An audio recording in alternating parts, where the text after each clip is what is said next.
Hello, and welcome. They're ready for you. Hello, and welcome everybody to the author talk hosted by the RVNAhealth Parkinson Center in collaboration with the Ridgefield Library and Books on the Common. I am Andrea DeLonge. I'm a physical therapist and clinical lead for the RVNAhealth Parkinson Center. Here in the community, my colleague and I, Megan Lieber over here, we noticed that our patients that have Parkinson's had to travel really far to get any kind of services like a movement disorders neurologist or exercise class or support groups. And so we saw this unmet need in our community. So we started a Parkinson's Center, and we're better than to do that at the RVNAhealth. Our mission is to serve individuals and their families with Parkinson's disease through support, education, therapy, social engagement, exercise, and lifelong wellness programs. And this is one of the ways that we are doing this. Today, we have a special guest, Dr. Ray Dorsey. He is a neurologist, researcher, and public health advocate who has been recognized by the White House as a champion of change with the passage of the National Plan to End Parkinson's Act in 2024. He wears many hats, one of which is the David M. Levy Professor of Neurology at the University of Rochester, working to identify and eliminate the root causes of Parkinson's disease. At the Atria Health Institute, he is a practicing neurologist and director of the Center for Brain and the Environment, a nonprofit research initiative that will investigate the environmental causes of brain diseases, including Parkinson's.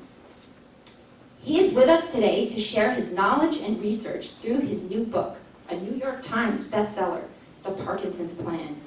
You may have seen, heard, or read about him in the New York Times, Oprah Daily, Dr. David Perlmutter's Empowering Neurologist podcast, The Dr. Hyman Show, and the Parkinson's podcast by the Davis Finney Foundation.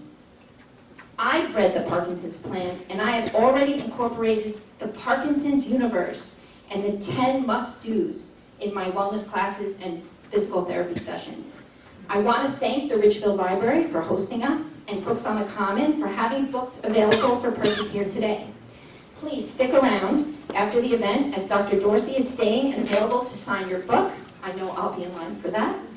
And I encourage everyone here to grab a copy. So without further ado, please help me in giving a warm welcome to Dr. Ray Dorsey.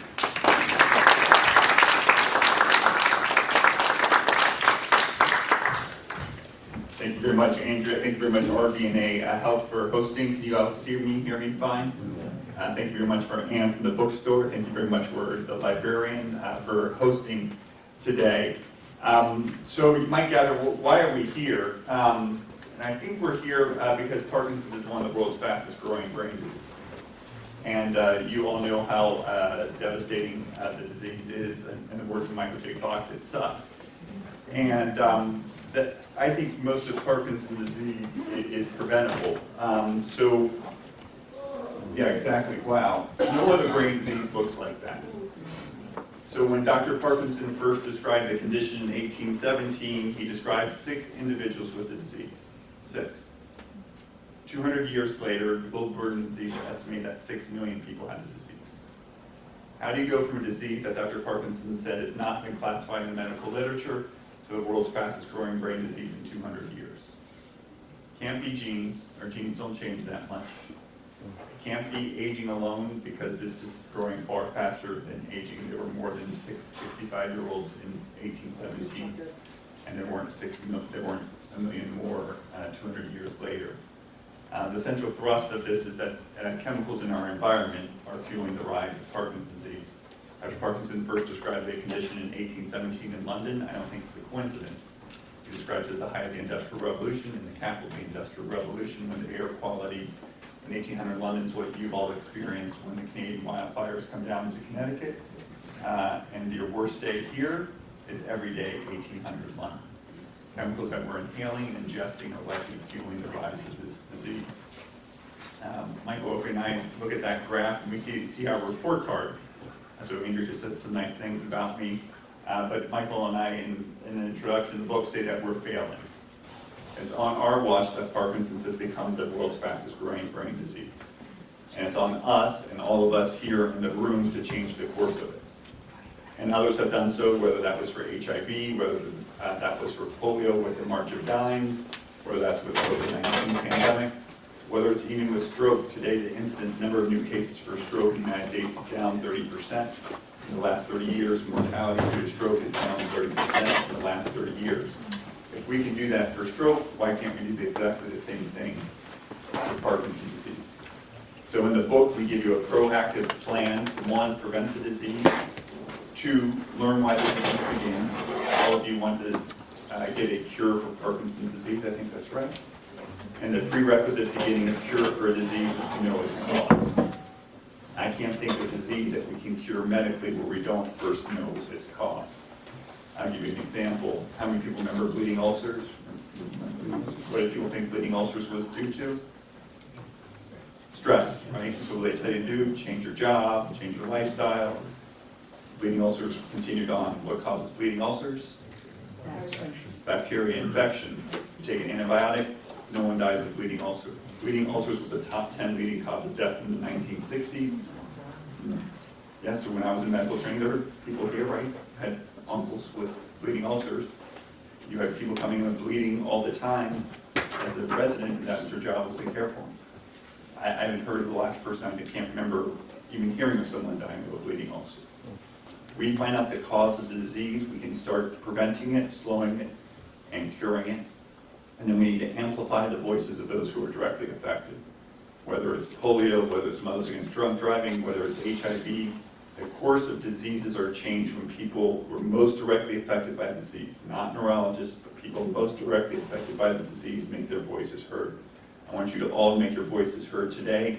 If you haven't signed up to be a PD Avenger, it's a global grassroots organization founded and led by people with the disease. You can do so. You can scan the QR code on your card in front of you, or you can sign up for our list. It takes 30 seconds to do. It's free to do so. They have 10,000 members in over 100 countries. And then finally, in chapters 8 and 9 of the book, we navigate the new frontiers of treatments, whether that's stem cells, whether that's levodopa pumps, whether that's an adaptive deep brain stimulation, whether that's nanobots that can go in the brain and deliver new drugs or treatments. We identify what we think are some of the most promising treatments. But if we want to change the course, if we want to make it so that 10 years from now, 20 years from now, we are not seeing more people packed into this room, we're not seeing your children and grandchildren in this room. I do not want to see your children and grandchildren in this room. The disease ends in our generation. The disease ends in our generation. It's our responsibility, quite frankly, it's our duty to make sure that that's the case.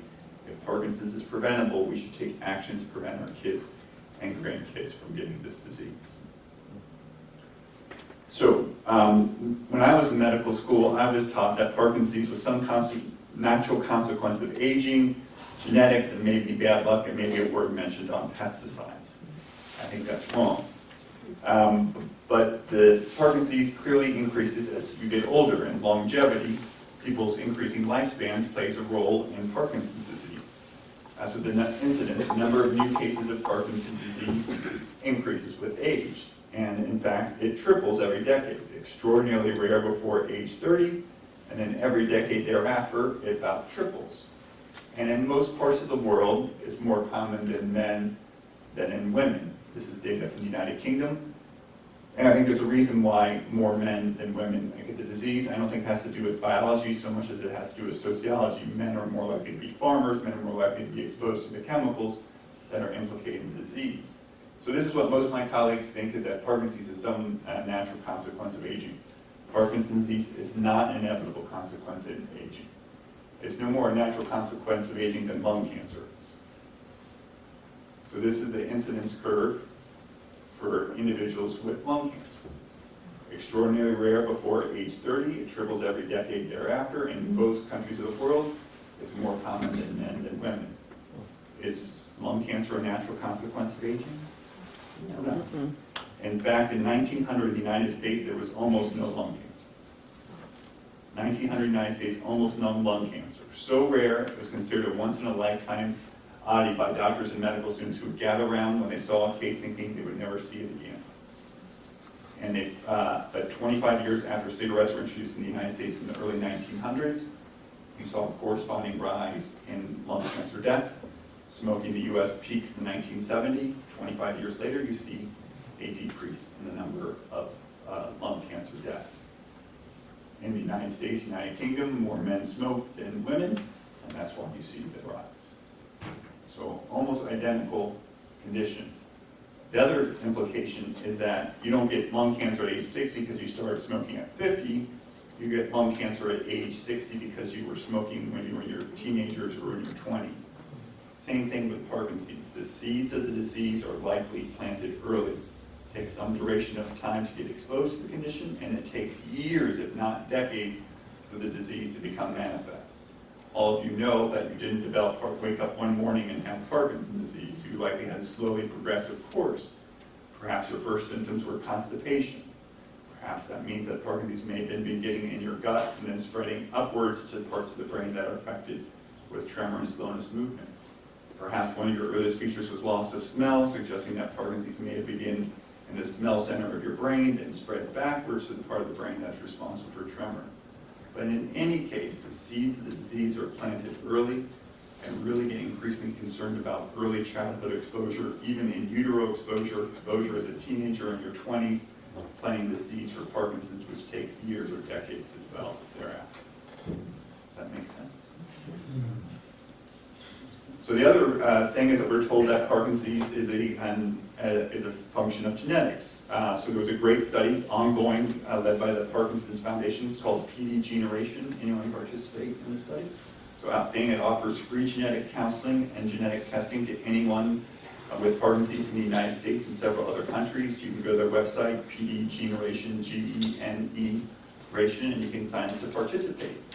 And they looked at thousands of individuals with Parkinson's disease, and in 2024 in the journal Brain, which is one of our top journals, they published the results of 8,000 individuals with Parkinson's disease, many of them Americans. Of the 8,000 individuals with Parkinson's disease, 13% carry a genetic cause or genetic risk factor for the disease. The most common is a mutation in a gene called GBA, which is about 2/3 of people, about 8% of Americans with Parkinson's carry a mutation in a gene. Turns out that this gene likely increases your risk to exposure of pesticides. But said another way, 87% of Americans, the vast majority of Americans with Parkinson's, have no known genetic cause or genetic risk factor for the disease. The vast majority of Americans with Parkinson's have no known genetic cause or genetic risk factor for the disease. The principal causes of Parkinson's do not lie within us, they lie outside of us in our environment. So what are those environmental causes? There are three big ones that I want to talk to you about. There are others, but these are the three that I think are most important in Ridgefield, Connecticut. These are the three I think are most important in the United States. First one are certain pesticides. Many of these pesticides work by damaging the nervous systems of insects, for examples, and many are associated with an increased risk of Parkinson's. Have you heard about paraquat? So paraquat's a weed killer. It's sprayed, was introduced in the United Kingdom in 1962. Think about that, United States since 1963. So we are still using a weed killer that's been associated with a 150% increased risk of Parkinson's among farmers who use it, and a doubling of the risk of people who simply live or work near where paraquat is sprayed. Just like cigarettes, you don't have to be the one smoking the cigarette to be at risk. You can simply be seated near, live, work, or near where someone is spraying the pesticide to be at risk. That pesticide is sprayed in Connecticut, is sprayed throughout the United States. Over 70 countries, including China, have banned it. The British have banned it, refused to use it on the British population, but export it to Brazil, Mexico, and the United States. Today, we are allowing a weed killer that's been around for 60 years to be sprayed on fields in Connecticut, increasing the risk of Parkinson's disease for generations to come. So we've not found our collective voices to make this end. The second is a chemical, I forgot my little model, chemical trichloroethylene or perchloroethylene. How many people have heard about these chemicals? So just a few. So if you've ever dry cleaned your clothes, you've almost certainly been exposed to perchloroethylene. If you've ever used typewriter correction fluid, yes. So you were likely exposed to trichloroethylene, widely used in everything to decaffeinate coffee in the 1970s. If you drank very popular brand of decaffeinated coffee in the 1970s who were likely exposed to this chemical. These are very, very simple chemical structures. I'll show you their picture in a second. Little high school chemistry lesson. All of you remember water. Water is made up of 3 atoms, 2 hydrogens and 1 oxygen. Trichloroethylene is made up of a whopping 6 atoms. It's got 2 carbon atoms, 1 hydrogen atom, and 3 chlorine atoms, hence its name trichloroethylene. Purge is a prefix that means 4, and it's got 4 chlorine atoms and 2 carbon atoms. These chemicals in a twin study done by my colleague, Dr. Caroline Tanner, who's a Parkinson's specialist like me, but also has a PhD in epidemiology, found that these chemicals are associated with a 500% increased risk of Parkinson's. Not 5, not 15, not 150, not 500% increased risk.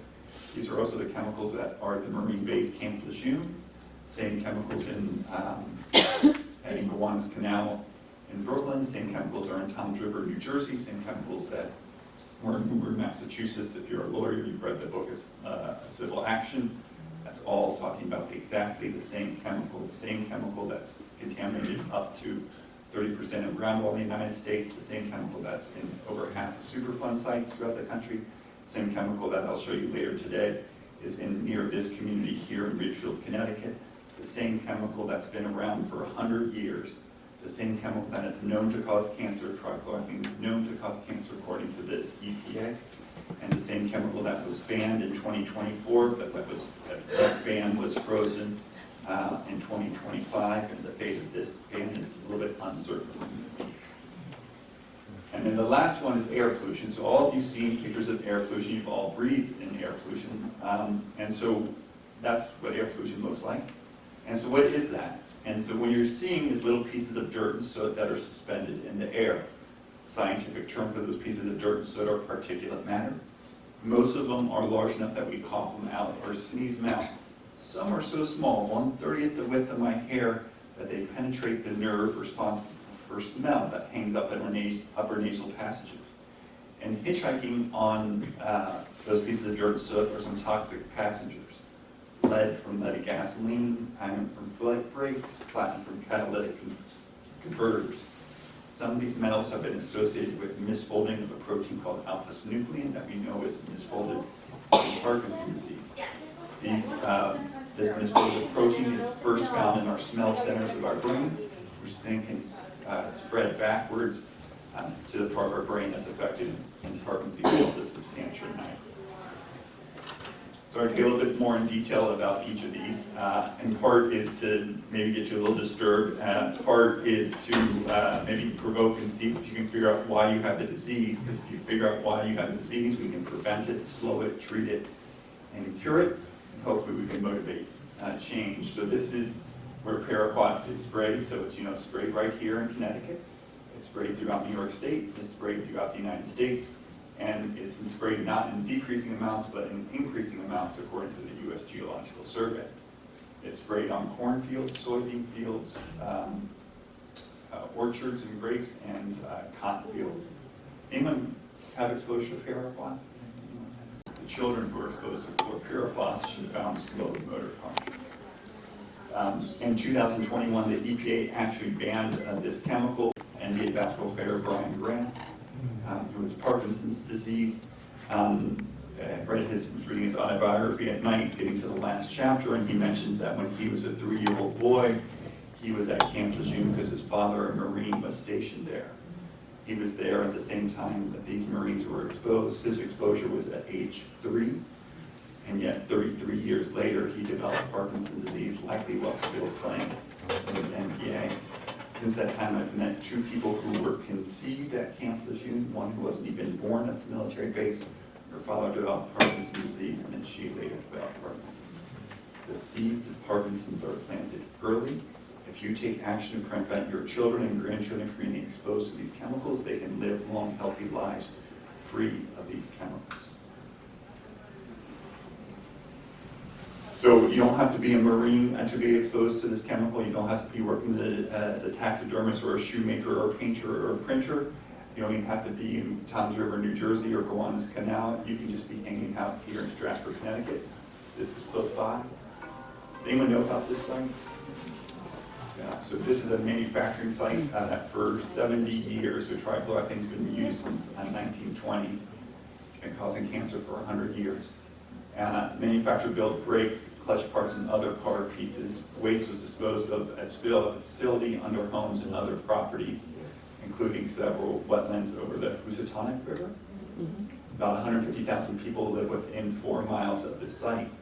The chemical can get into the groundwater, and then once it gets in the groundwater, it's like 15 to 50 feet below the surface, it can migrate as a plume, a pocket of chemical, and migrate. And much like radon can evaporate from people's soil into people's homes and cause lung cancer, trichloroethane can evaporate from contaminated water or soil and enter people's homes, schools, workplaces, libraries, and cause cancer and likely contribute to Parkinson's.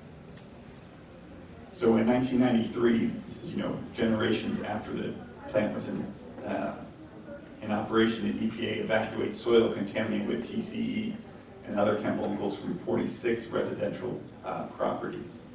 The contaminated materials are removed from a local middle school in 1995. In the 2000s, 120 homes were found with vapor intrusion, where the chemical evaporates from contaminated soil or groundwater and enters their home, often at unsafe levels. And in 2023, investigators identified a dry cleaning facility with elevated levels of perchloroethylene, one additional chlorine atom, and it was also found in a neighboring dance studio. Currently, remediation is still ongoing nearly 100 years after the facility was in operation. And so it can have a contaminated groundwater plume, it can get underneath people's homes, schools, and workplaces, enter their indoor air. No one would know at all that they were exposed. If you were exposed to this one, I would love to hear from you or ask me questions when we get to the Q&A. Anyone exposed to this? And so the last one I want to talk to you about is air pollution. I think less of a factor for Connecticut, which historically has hopefully had cleaner air, but an ongoing concern with the Canadian wildfires. Areas of the country with high levels of particulate matter, which is abbreviated PM, have high levels of Parkinson's disease. Mississippi River Valley, Ohio River Valley. Areas of the country historically with low levels of air pollution, like the Mountain West, have low levels of Parkinson's and low levels of particulate matter. And there's increasing research that even shows that after people who already are diagnosed with Parkinson's disease, that individuals who are exposed to high levels of Parkinson's are more likely to be hospitalized for their condition. So once you have Parkinson's, you want to stop being exposed to these chemicals. By the time you're diagnosed with Parkinson's, 60% of your nerve cells that produce dopamine have been damaged, have been killed. We want to protect the remaining 40%. So if you have the disease, we give you 25 recommendations in the book to possibly slow the rate of progression. One is avoiding exposure to air pollution, rolling up your car when you're driving in traffic, recirculating the air, closing your windows if you live near a golf course when they're spraying, air purifiers, and many other things can reduce your risk of exposure.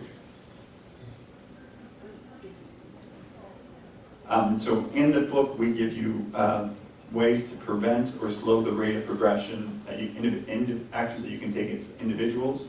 It's the Parkinson's 25. If you don't like to read books and you just like the Reader's Digest version, you can go to page 237. It's got lots of pictures. I'll show you some in a second on 25 things that you can do to helpfully slow your rate of progression of the disease. Studies have shown that people with Parkinson's who are exposed to pesticides after diagnosis have a faster rate of progression on every domain the investigators measured. And then what are 25 actions you can take for your children and grandchildren so that they aren't exposed? If the seeds of Parkinson's, quite frankly, if the seeds of Alzheimer's are planted early, you can take action now to prevent your children and grandchildren from ever getting these diseases when they're adults or seniors. And then there's lots of things we can do in our community. We can create pesticide-free schools. I found in the course of writing this book that pesticides are routinely sprayed on kids' schools and playgrounds. Do people know this? And so they're sprayed on kids' schools and playgrounds. I don't know if they're sprayed in the library. I was in a town called Henrietta, which is a suburb of New York, maybe upper middle class, and the town supervisor was proud to say that he hadn't signed a single purchase order for pesticides that year.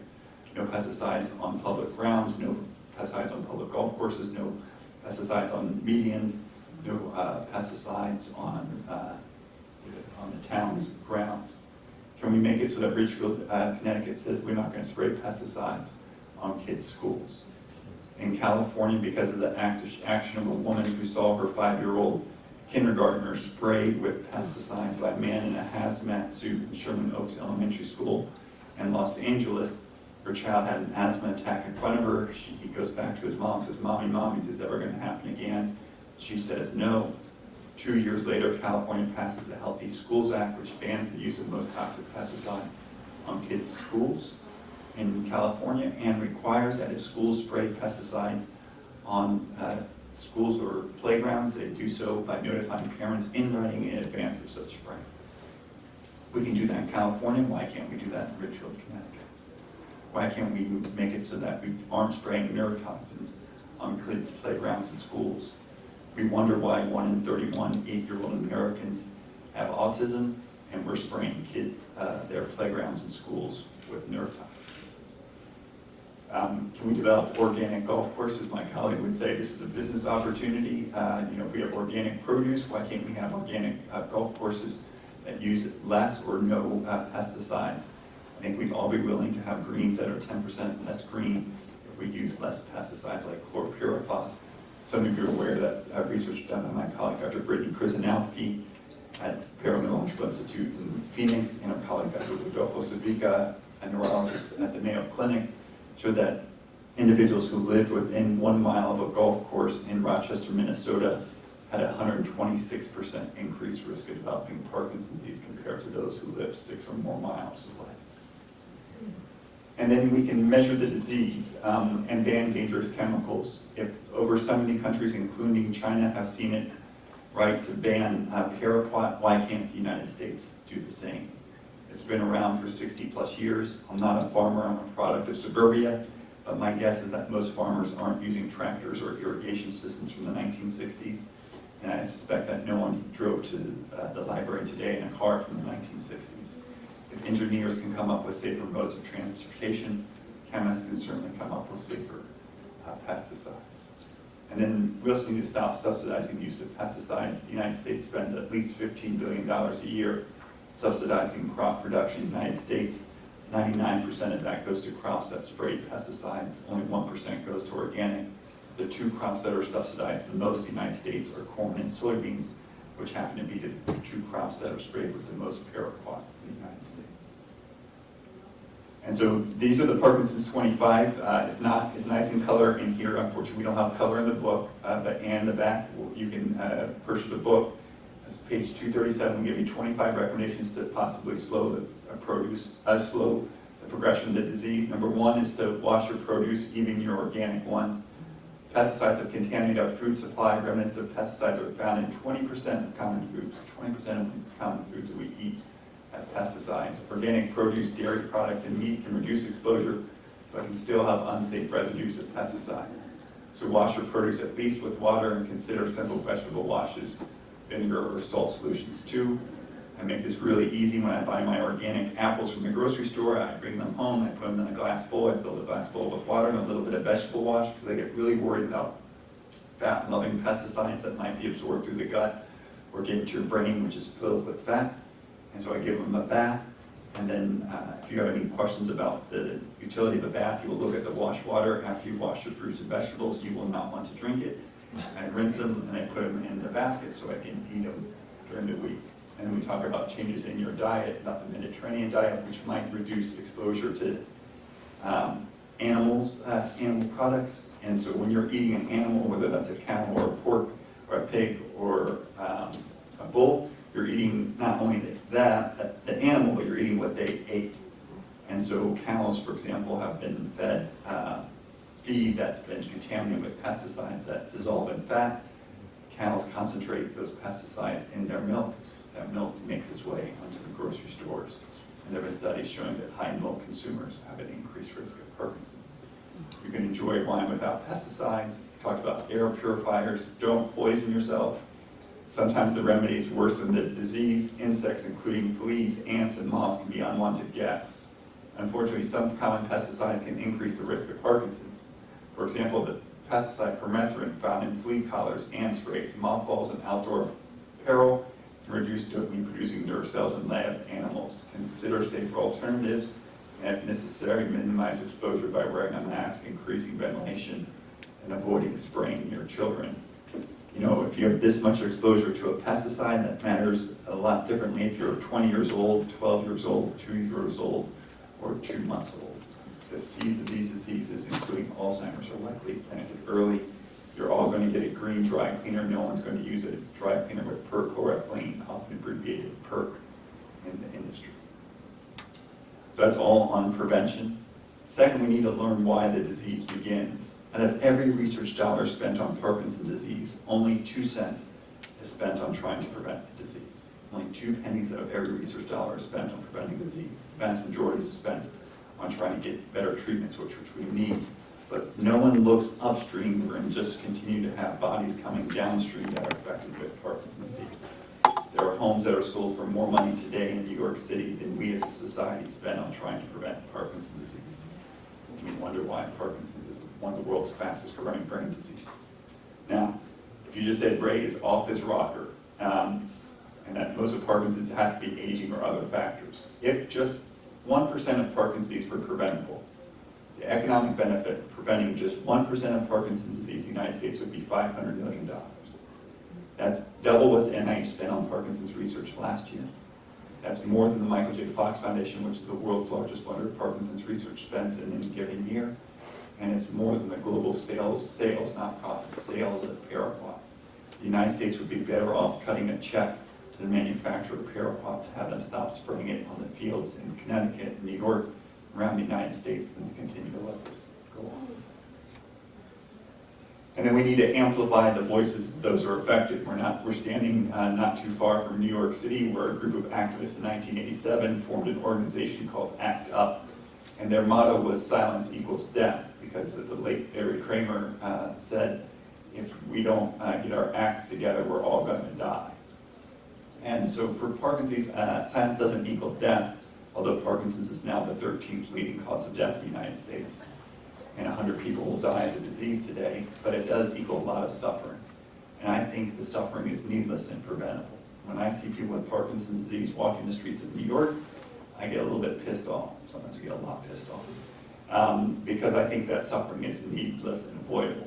Suffering might be part of the human condition, but needless, avoidable suffering should not be. I want us to be the generation that brings about the end of Parkinson's disease, that by 2035, 10 years, if you invite me here kindly enough, 10 years from now, we have that the rise of Parkinson's disease has stopped, that the incidence of Parkinson's disease adjusted for age stops. In Europe, in Germany, and in the Netherlands, where they've gotten rid of Paraquat, where they've gotten rid of trichloroethylene, where air quality is 50 to 90% better, the incidence of Parkinson's disease is either stabilizing or beginning to fall. If it can fall in Germany, if it can fall in the Netherlands, it can fall here. But if we don't take action, the status quo is clearly not working. The number of people with Parkinson's disease is rising. 250 Americans are diagnosed with the disease today. 250 Americans are getting diagnosed with the disease today. I do not want your children who are at double risk of developing the disease as compared to someone who doesn't have Parkinson's. I do not want your children, I do not want your grandchildren, I don't want your brothers and sisters, nieces and nephews to have the disease. I want us to bring about the end of this disease in our generation. And then the last part of the plan is to navigate the new frontier of treatments. And in chapters 8 and 9 of the book, Dr. Oken takes you through what are the most promising treatments in the near term, such as pumps for levodopa, or the most promising treatments in the midterm, the next 6 to 10 years, including new trials of stem cell therapies, and what are the most promising treatments in the long term, including using very tiny particles or even robots to deliver drugs to different parts of the brain. And now we work in New York City, where we have a Center for the Brain and Environment, and our mission is to identify the environmental causes of brain diseases from autism to Alzheimer's and to prevent them. Brain diseases are now the world's leading source of disability, more disabling on a global scale than heart disease, more disabling than cancer. For the vast majority of the 200,000 years of human history, that's never been the case. It's never been the case that brain diseases were a leading source of disability. I think chemicals in our food, water, and air are contributing to the rise of a wide range of neurological or brain conditions, Alzheimer's, ALS, dementia with Lewy bodies, Parkinson's, intellectual disabilities, and autism. If you want to help participate in research that where we measure these chemicals in our bodies, like in your blood, urine, or hair, or measure these chemicals in our environment, what's in your food, what's in your water, what's in your indoor air, what's in your soil, what's in your household dust, or help us map clusters of brain diseases, you can do so by scanning the QR code. If you like tech, or if you don't, you can just sign up for our list in the back. And we can all take action today. So what can we do as individuals? Right now, everyone here can sign up to be a PD Avenger. It's open to anyone with or without disease, young, old, all over. They have 10,000 members now, they need 100,000 members. If people make their voices heard, whether that's Mothers Against Drug Driving, whether that's ACT UP, whether it's a March of Dimes, diseases can come and diseases can go. Diseases can come and diseases can go. We live in a world with no smallpox, with no typhus, with no yellow fever, almost no yellow fever. Diseases can come and diseases can go, but we need to make our voices heard. You can sign up for our registry to participate in our research studies. If you're tech savvy, you can just scan this QR code. These things take about 30 seconds to do, maybe a minute to do. And here in Ridgefield, Connecticut, we can advocate for pesticide-free golf courses, schools, and libraries. What a nice thing to say out of this, that Ridgefield Library is no longer going to spray pesticides on its grounds, so that children who are coming in here are not exposed to neurotoxins, but exposed to great ideas. And at the national level, you can contact the EPA administrator. His name is Lee Zeldin. His email address is zeldin.lee@epa.gov. He works for you. You can ask him to ban paraquat and chlorpyrifos. Dear Administrator Zeldin, thank you very much for your service. Please ban paraquat and chlorpyrifos so children and adults and seniors are spared the indignity of Parkinson's disease. We live in a world that's largely free of polio. We live in a world where drinking and driving is socially unacceptable. We live in a world where the incidence of HIV is at its lowest level since 1990, something unfathomable 20 years ago. These are all gifts that we've received from previous generations. I can't think, as a neurologist, I can't think of as a group of individuals affected by Parkinson's of a greater gift than we can give future generations in a world without this terrible disease. Thanks very much.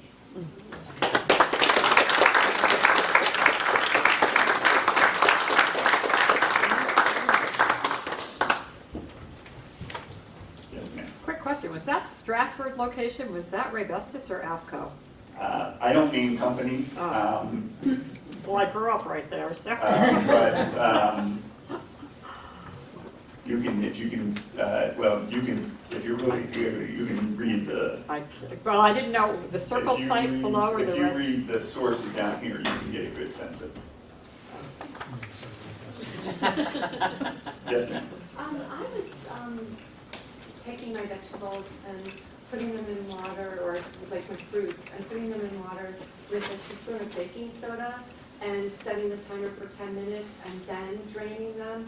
But do you advocate vinegar as a better cleanser? So the studies I had, I'm a neurologist, I'm not an environmental scientist, I'm not a toxicologist, so I asked one of my colleagues, there's better research on vinegar and salt than there is even on vegetable washes. I kind of like vegetable washes because I get really, really, really concerned about fat-loving chemicals. So that's what I use, but I've heard of people using baking soda as well. Okay. The federal government, when the Department of Agriculture determines what a safe residue for pesticides is on your apple, they do so after they've held the apple under cold water for 15 to 20 seconds. Right. Well, those are like acceptables. Yes, yes. Thank you.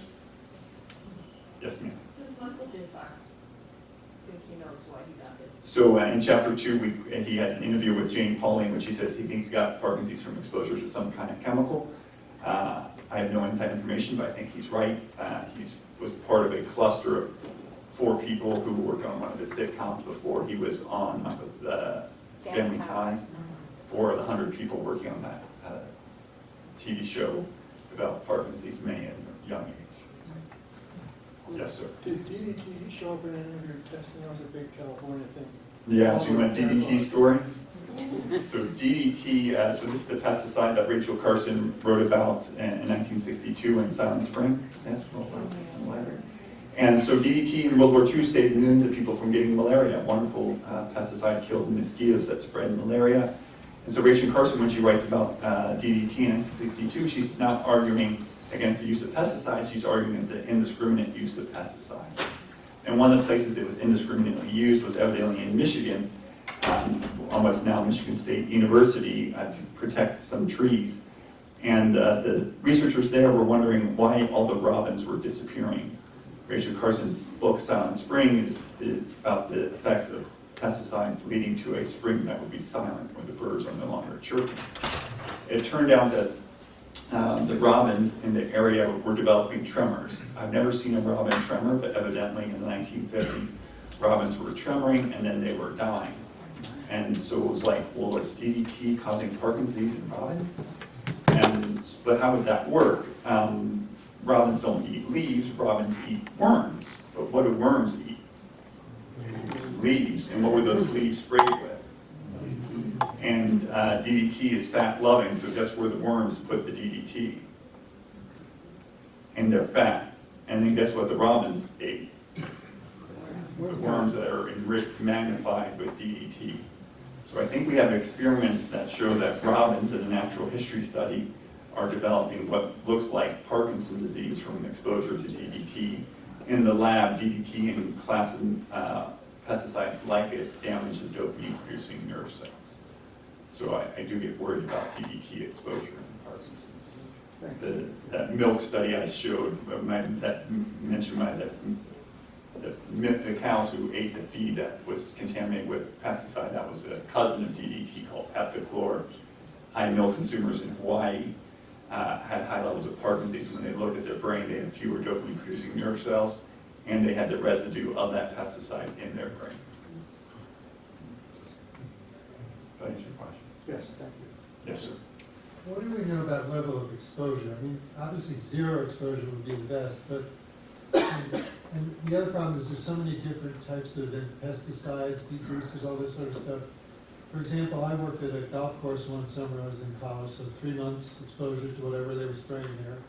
Another summer, I worked at a watch factory where we used degreasers and plating agents. That's 3 months. Is that enough exposure? Do we have any idea? So all great questions. So I simplified things greatly. Only 10% of smokers get lung cancer. Only a small minority of people with any exposure, whether that's to asbestos, not anyone exposed to asbestos gets mesothelioma, not everyone exposed to radon gets lung cancer. So there have to be other factors that determine who among the exposed gets the disease and who doesn't. I'll give you 3 ideas. These are ideas, not definitely. One is exposure, dose, duration, route. I get really concerned about chemicals that are inhaled. For the majority of people with Parkinson's likely begins in the nose with pathology of misfolded protein in the smell center that then spreads backwards to the substantia nigra, and timing.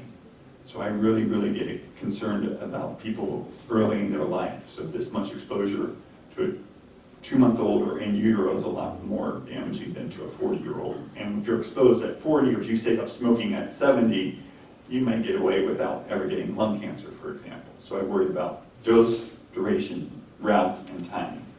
And then there are interactions. What are gene-environment interactions? So I mentioned GBA, the most common risk factor for Parkinson's disease, in a study done last year. Dr. Caroline Tanner and her colleague Dr. Ethan Brown showed that individuals who carry mutations in GBA might be especially susceptible to the exposure to pesticides. But in addition to gene-environment interactions, there's environment-environment interactions. So we know, for example, people exposed to paraquat and head trauma both independently increase the risk of Parkinson's, but together the risk is amplified.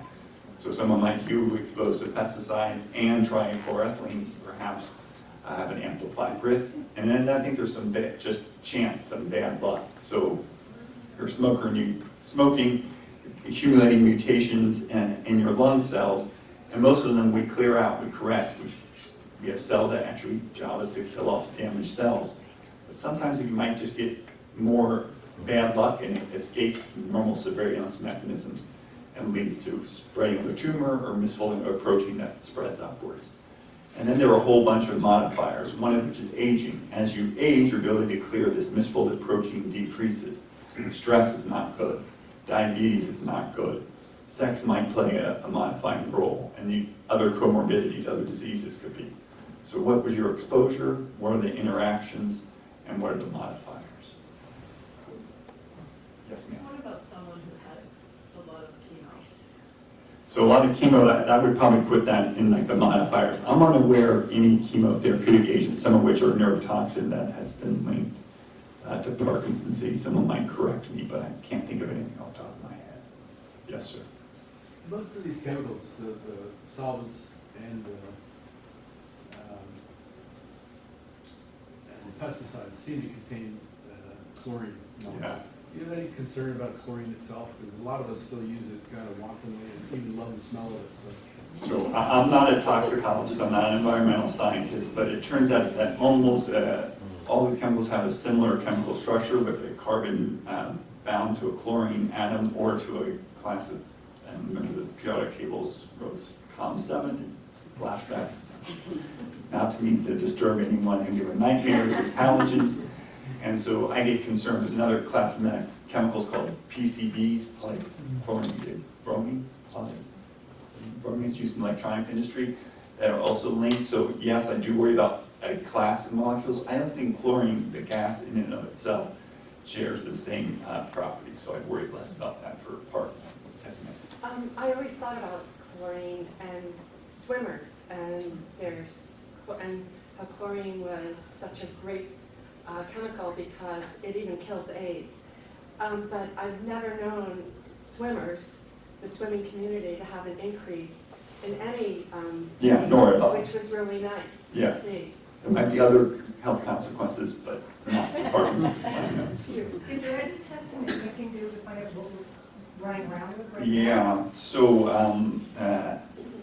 our kids today, all of our kids and grandkids have 95% lower levels of lead than we did when we were kids. So all of us had, 95% of Americans in the 1970s had unsafe levels of lead. Children had lead encephalopathy, they had seizures, they had intellectual disabilities, they were hospitalized at Johns Hopkins and Children's Hospital. Because of it, they figured out this was due to lead in paint, lead in gasoline. We got rid of lead in paint, lead in gasoline. The world did not spin off its axis because cars were knocking. It did not spin off its axis when we got rid of lead. Lead levels today are 95% lower. That's what we want to do in our center, is to try to measure these chemicals. Now, the challenge is the individual indicates that he was exposed to these chemicals when he was 19 or 20. Are they still around? Most of the time they are gone, but there are still metabolites of DDT. Almost everyone in this room will have metabolites of DDT. So one thing we want to do as a research is to measure chemicals in people with Parkinson's, see if they're elevated compared to individuals without, and then what actions can we take to lower those levels in people with Parkinson's to possibly slow their progression.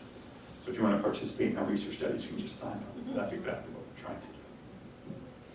Yes, sir.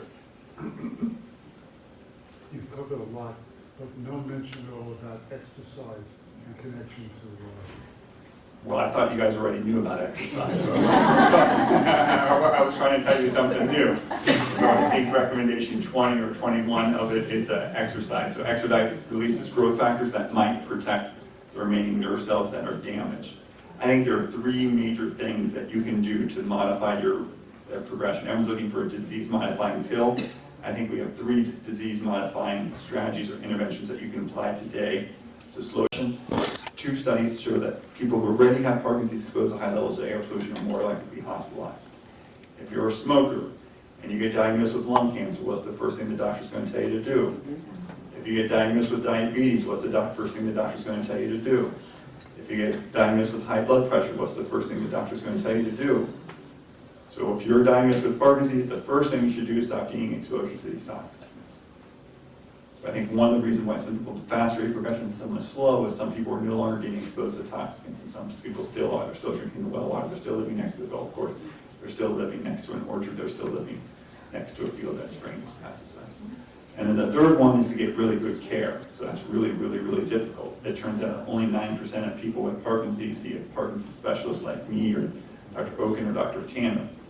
My colleague, Dr. Allison Willis, has shown that individuals who see a neurologist are less likely to fracture their hip, less likely to be placed in a skilled nursing facility, and less likely to die prematurely.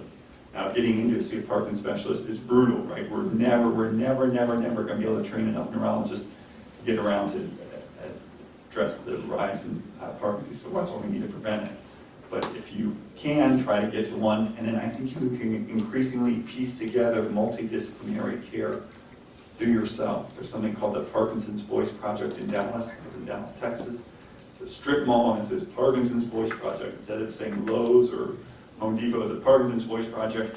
If you walk inside, there is a very unreasonable woman named Samantha, who's a speech therapist, who requires that all her students do 15 to 20 minutes of speech therapy a day. She showed me videos of individuals 10 years ago. And then she introduced me today, and they would look entirely normal to an untrained eye. And she offers free online speech therapy. Free online speech therapy, Parkinson's Voice Project, free online speech therapy. 5,000 people participate each day around the country and throughout the world for their online speech therapy exercises.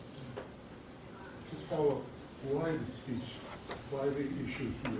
Well, why is that affected? Well, it turns out that we've kind of simplified Parkinson's, that we say it's just the part of the brain called the substantia nigra that's damaged, but we know that there are other parts of the brain that are impacted. Substantia nigra might contribute to speech and voice problems, as might be other parts of the brain. Her goal is to make it so that no one with Parkinson's disease dies from pneumonia from swallowing their own saliva, and no one with Parkinson's disease dies with a feeding tube.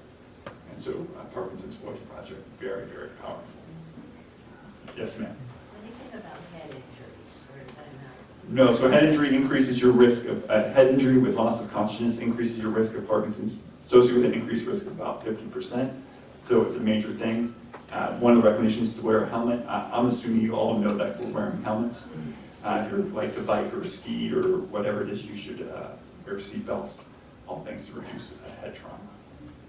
Yes, sir. Dr. Dorsey, for years I've eschewed buying and eating broccoli or any vegetable instead of just gone with candy. Can I now say that I was following food? I don't know if you can say candy. Candy probably, I love candy, I have a sweet tooth, but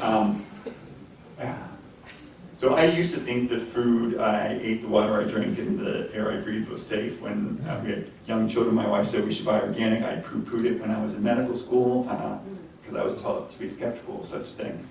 I have now seen the error of my ways, and so I get really concerned about produce.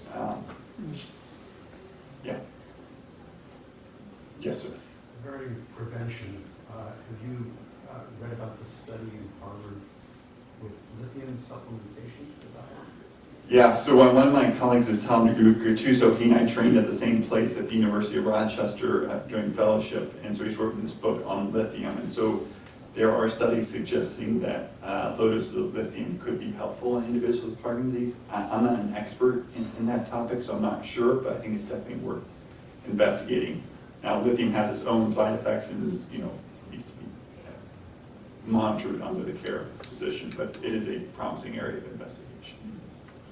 Yes, sir.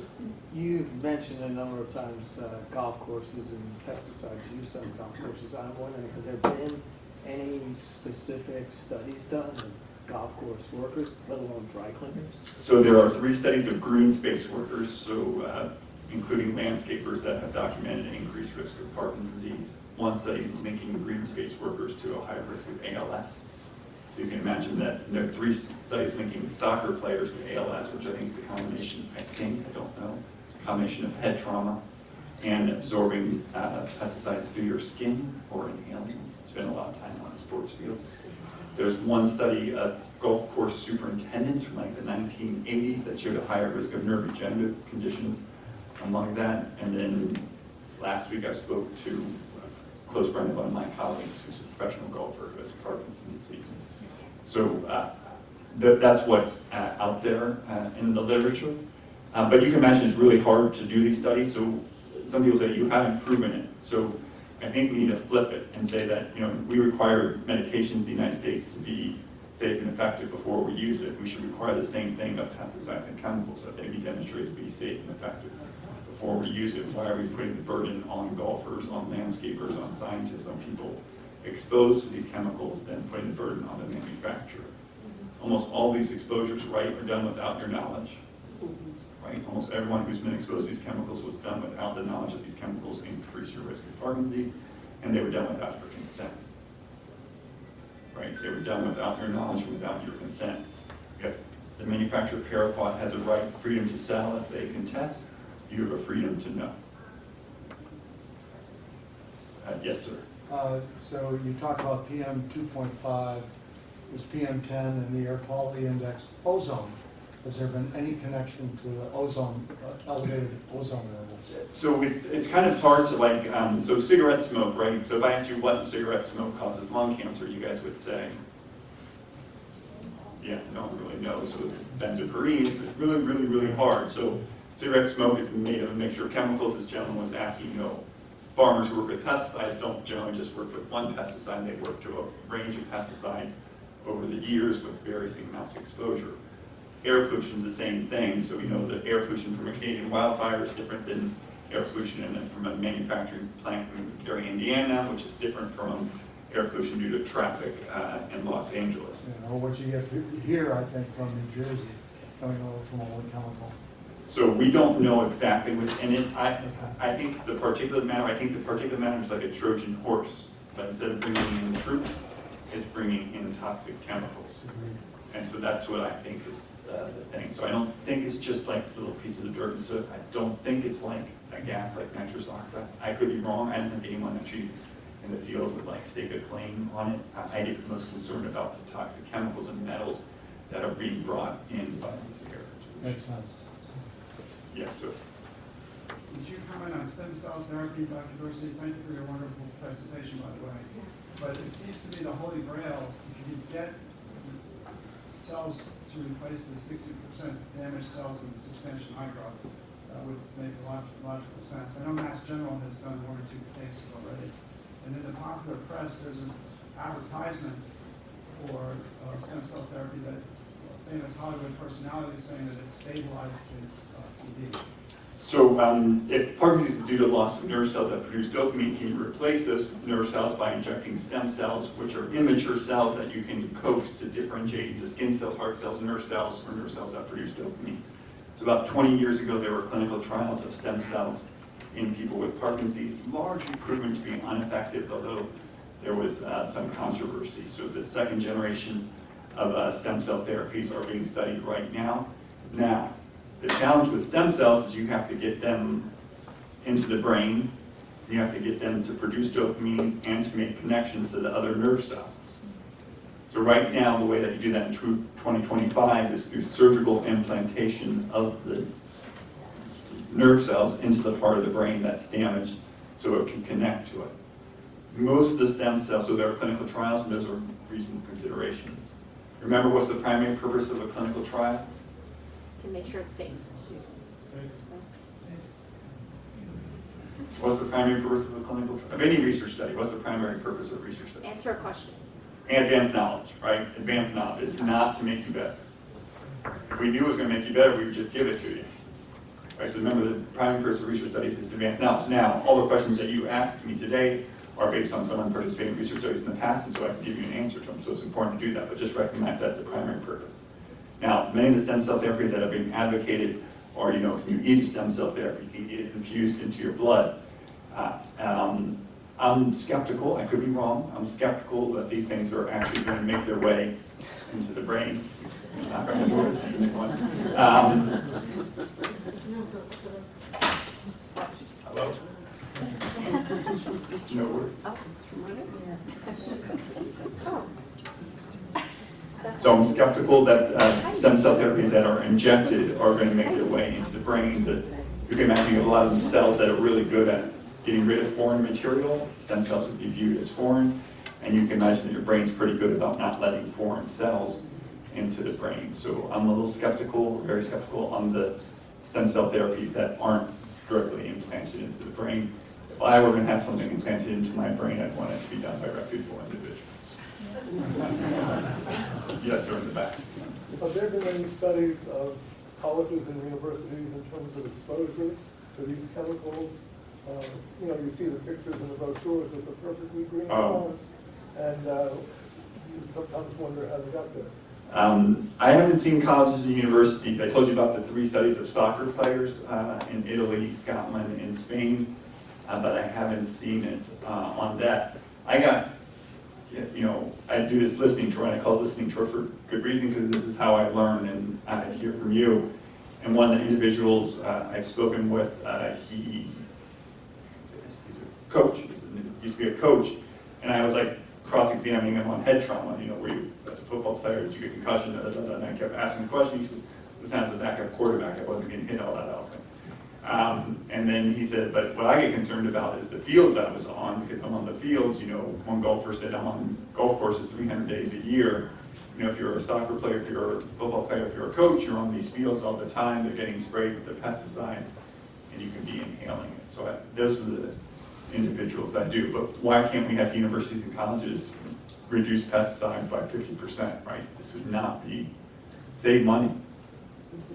Reduce tuition costs. Yes, ma'am. And for baseball stadiums, or I guess football too, which is worse, the natural grass or the artificial turf? So I don't know artificial turf, so that comes up, again, I'm a neurologist, and I only got into this 8 years ago because my colleague, I read all the work of my colleague, Dr. Caroline Tanner, a woman, by the way, who for 40 years has quietly, diligently been telling us that the principal causes of Parkinson's are not genetic, they're environmental. So I'll give you a little Lou Gehrig story. So we just had the World Series. People know who Lou Gehrig is. So why did Lou Gehrig get Lou Gehrig's disease? So he gets Lou Gehrig's disease diagnosed in the 1930s.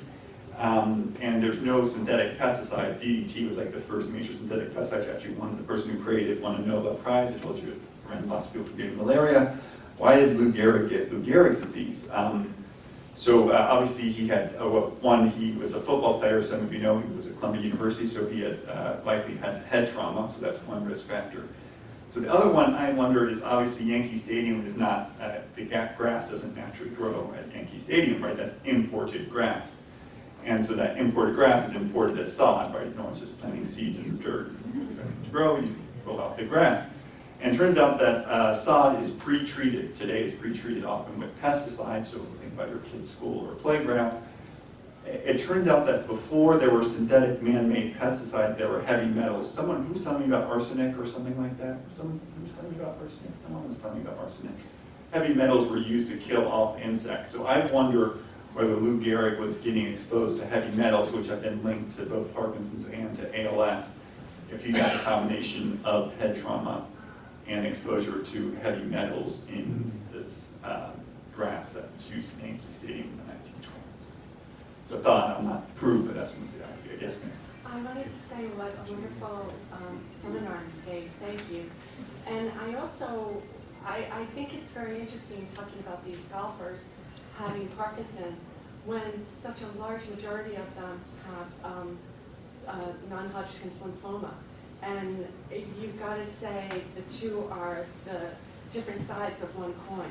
Yeah, so I focus on Parkinson's and everything, research, which, we get blinded, we put the blinders on, and we're just reading Parkinson's, and I kept coming across ALS, I kept coming across Alzheimer's, I kept coming across autism, I kept coming across cancer, and I'm like, can you please stop bothering me? I'm trying to figure out Parkinson's disease. But trichloroethylene, for example, we know causes cancer. That's the opinion of the EPA, the World Health Organization, the Department of Health and Human Services. And non-Hodgkin's lymphoma is one of the 5 cancers, according to the CDC, that are most strongly linked to the chemical. So I think that's it. People with Parkinson's are increased risk for melanoma. I think all of you know that, right? So you're all wearing a hat and sunscreen. Pesticides, for example, are also linked to melanoma. We'll take one more question, and we'll wrap it up. Yes. When I was 10 or 12 years old in Columbus, Ohio, they would spray for mosquitoes right down the street and the trucks had the pipes outside. And we used to chase them around bumps.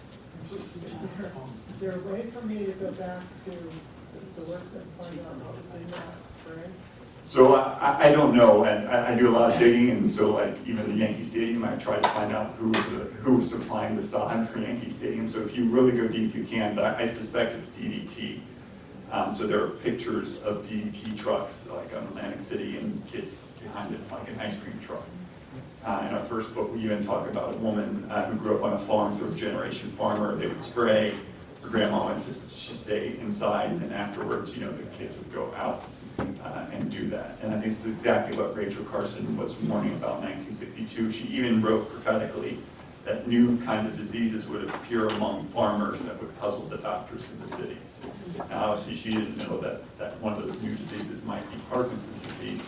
But I think if we heed the warnings, the words of Rachel Carson from 1962, we can create a world where not only Parkinson's disease, but ALS, autism, non-Hodgkin's lymphoma, and a lot of these other diseases begin to recede, just like we've had lots of infectious diseases recede. It's long overdue for us to get rid of the brain diseases that are disabling and causing a lot of fear among all of us, so that we can live long, healthy lives free of these terrible, debilitating diseases. Thanks very much. Thank you.